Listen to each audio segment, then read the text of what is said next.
بسم الله الرحمن الرحیم۔ جس وقت جبریل امین نبی علیہ السلام کو لے کر مسجد اقصی پہنچے تو آپ صلی اللہ علیہ وسلم کی سواری کو جبریل امین نے باندھا۔ تو وہاں سے فارغ ہونے کے بعد جبریل امین آپ صلی اللہ علیہ وسلم کو مسجد اقصی کے اندر لے آئے، جہاں سب سے پہلے اللہ پاک نے یہ انتظام فرمایا ہوا تھا کہ جتنے انبیاء علیہ السلام تھے وہ وہاں پہ پہلے سے موجود تھے۔ یہ بھی عزت کی بات ہے۔ آپ حضرات جانتے ہیں کہ کسی مہمان کے ہاں جانا ہو اور میزبان کے ہاں جانا ہو اور مہمان آ رہا ہو تو میزبان عزت زیادہ دینے میں اور ان کی حوصلہ افزائی زیادہ دینے میں وہ یوں کرتا ہے کہ میزبان ابھی پیچھے ہوتا ہے، میزبان پیچھے ہوتا ہے تو استقبال کے لیے وہ ایک قافلہ، وہ کچھ لوگ جو عزت دار لوگ ہوتے ہیں اور رفقا اور ایک قافلے کی شکل میں وہ راستے میں مطلب پھول ہیں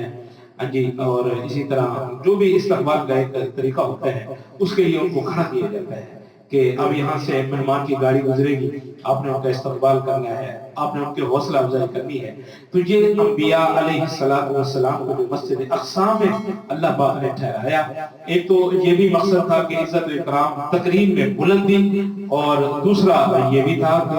حضور نبی کریم صلی اللہ علیہ وسلم کے جتنے زمینی معاملات ہیں نبوت کے حوالے سے کہ آپ صلی اللہ علیہ وسلم کو تمام کائنات کا جو نبی بنایا گیا، تو اس میں انبیاء علیہ السلام آپ صلی اللہ علیہ وسلم سے پہلے گزر گئے تھے، وہ آ کے چلے گئے، تو اب آپ صلی اللہ علیہ وسلم کا نبی ہونا ان کے لیے وہ مسجد اقصی میں امامت کی صورت میں ان کے لیے مکمل ہوا، جو نبی علیہ السلام نے امامت کرا کے ان کی تکمیل فرمائی۔ تو آپ صلی اللہ علیہ وسلم کو جبریل امین جس وقت اندر لے کے آئے، آگے صفیں لگی ہوئی تھی، آدم علیہ السلام اس صف میں موجود تھے، یوسف علیہ السلام اس صف میں موجود تھے، سلیمان علیہ السلام اس صف میں، داؤد علیہ السلام، بڑے بڑے جلیل سارے انبیاء، اولو العزم انبیاء جتنے بھی تھے سارے ان صفوں میں موجود تھے۔ تو جبریل امین نے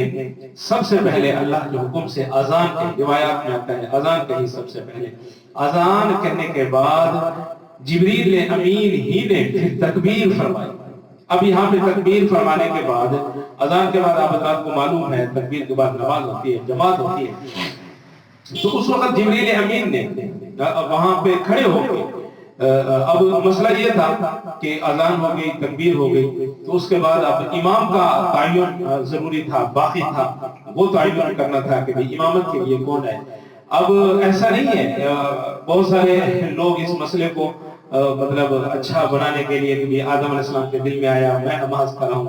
یا موسیٰ علیہ السلام کے دل میں آیا میں نماز کروں، ایسی کوئی بات نہیں ہے، روایات میں ایسی کوئی بات نہیں ملتی،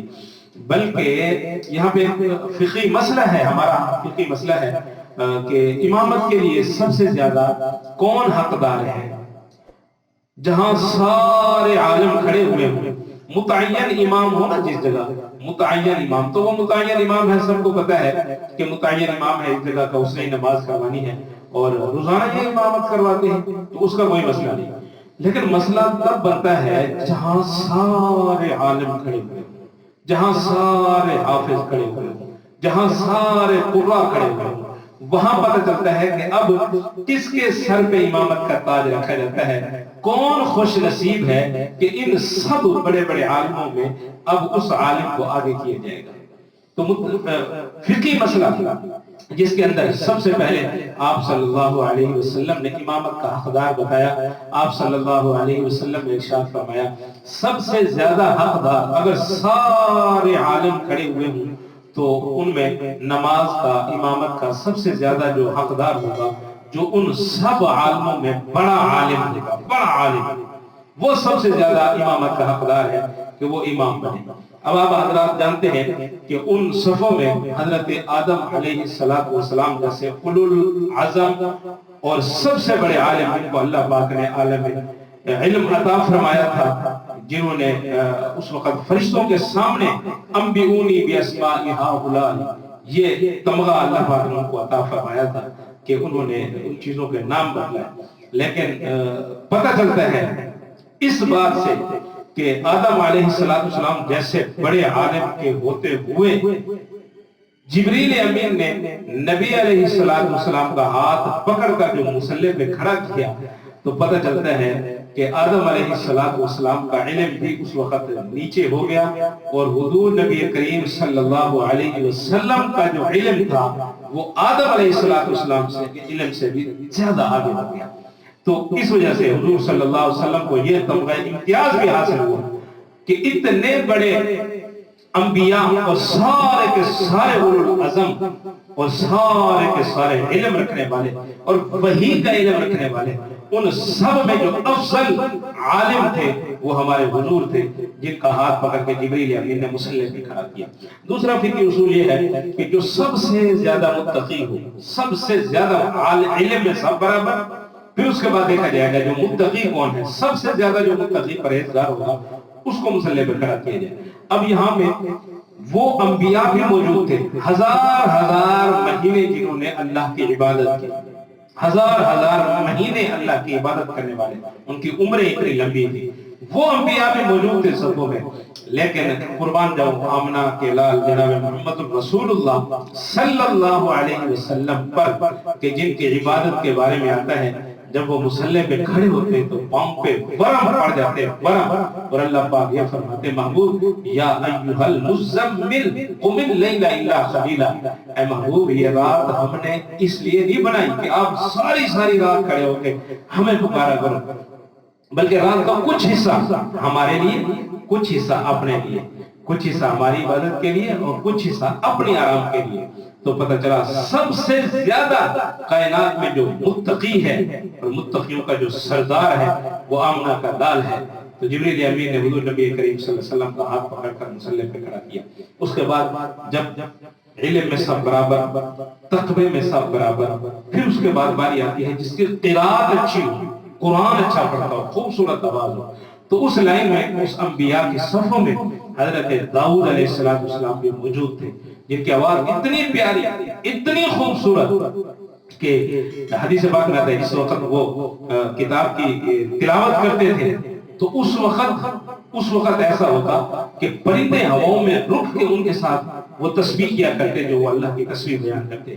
لیکن اس کے باوجود جبریل امین نے حضور نبی کریم صلی اللہ علیہ وسلم کا ہاتھ پکڑ کر حضور نبی کریم صلی اللہ علیہ وسلم کو آگے کیا. پتہ یہ چلتا ہے کہ داؤد علیہ السلام کی آواز اپنی جگہ پہ, لیکن حضور نبی کریم صلی اللہ علیہ وسلم کی آواز کا کیا کہنا کہ سب سے زیادہ اچھی قرات کرنے والے حضور تھے جن کو جبریل امین نے آگے مصلی پہ کھڑا کیا. اور ایک روایت میں آتا ہے حضرت ابو موسیٰ اشعری رضی اللہ تعالیٰ عنہ فرماتے ہیں صبح کی نماز تھی, حضور نبی کریم صلی اللہ علیہ وسلم سورہ والضحیٰ کی تلاوت فرما رہے تھے اور صحابہ پیچھے مدہوش ہو کے سن رہے تھے. وہ فرماتے ہیں کہ وہ دن تھا اور آج کا دن ہے, اس آواز کا نشہ نہیں ہوتا تھا. یہ حضور کی تلاوت تھی. اور اس کے بعد آتا ہے اگر ان سب چیزوں میں سب برابر ہوں, سب متقی ہیں, سب عالم ہیں, سب کی قرات اچھی ہے, تو پھر اس کے بعد آخر میں دیکھا جائے گا کہ جو سب سے زیادہ حسین ہو, سب سے زیادہ حسن والا ہو, سب سے زیادہ, تو ان صفوں میں یوسف بھی حسین